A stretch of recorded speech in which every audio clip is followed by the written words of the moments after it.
Сәлем, біз сіздермен өздеріңіз сұрағандай новичок эксперттердің жіберетін қателігі туралы айтатын боламыз.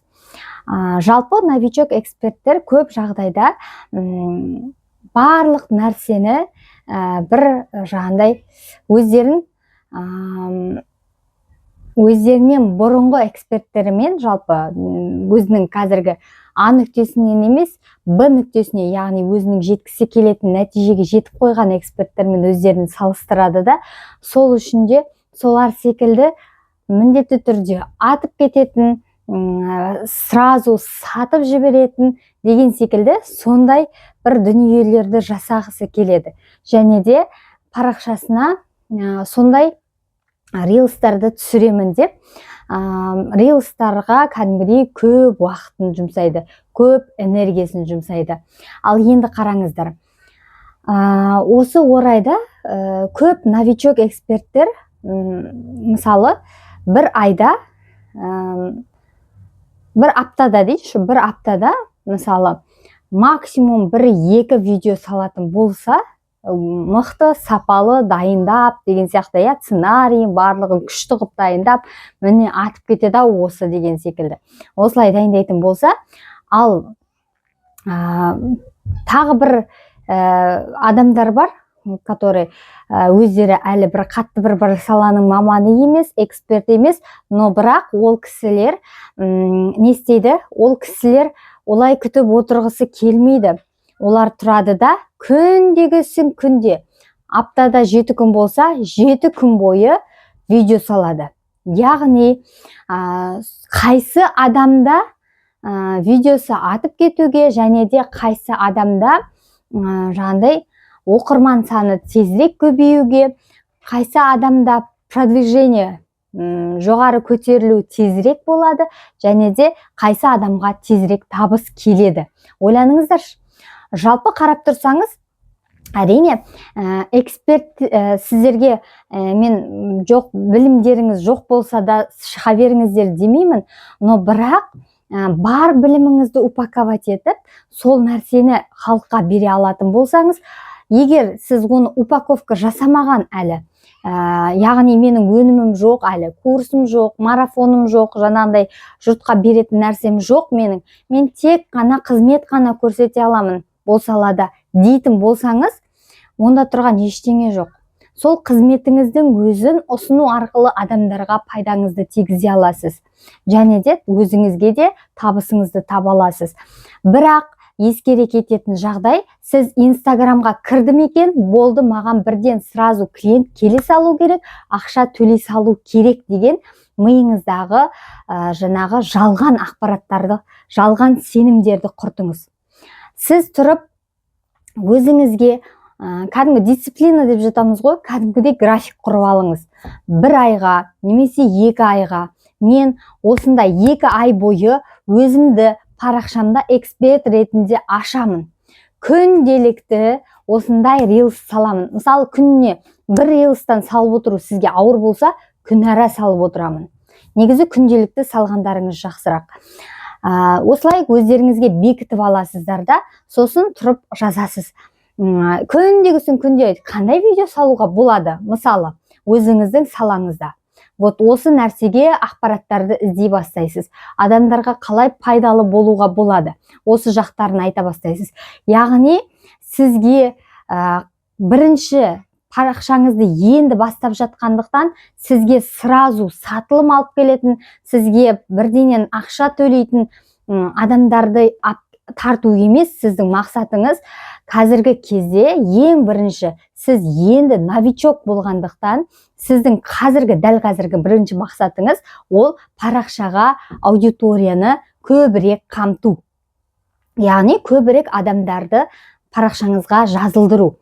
Яғни, подписка жасату. Ал егер сіз ол подписка жасатуыңыз үшін не істеуіңіз керек?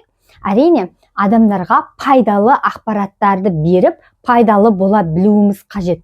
Бірақ пайдалы болу деген осы екен деп, жаңағындай бірыңғай сухой, жаңағындай арасында несі жоқ, жаңағындай неме таты, кілең мясыны беріп, түйілдіріп тастамаңыздар да клиенттерді, келген оқырмандарды. Себебі ол жерде кілең мясы болатын болса, ана адамдар жеп қорытпай қалады. Яғни сіздің парақшаңызда тек пайдалы контенттер болатын болса, келген оқырмандарыңыз сіздің парақшаңызды тек кітапхана сияқты сақтап алады, подписка жасап. Бірақ сіздің парақшаңызда белсенді болмайды. Яғни сіздің парақшаңызды қарамайды. Және сізден кейін ол адамдар сатып алмайды, өкінішке орай. Неге? Себебі сіздің парақшаңыз библиотекаға айналып кетті да адамдарға. Кейін көріп аламын, мына нәрсені көріп алу керек екен, мына нәрсені осылай жасау керек екен деген секілді сізден ақпараттарды алды.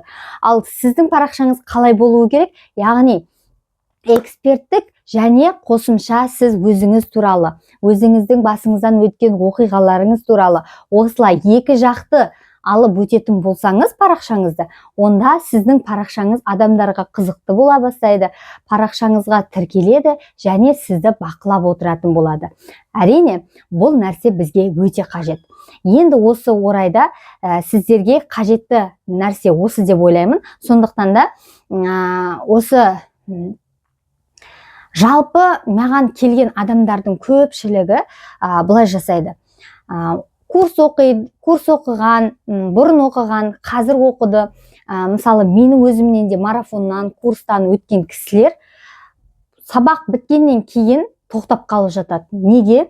Себебі ол кісілер әрі қарай жетектеуге үйреніп қалғанда, бастапқы кезде барлығымыз солай болдық.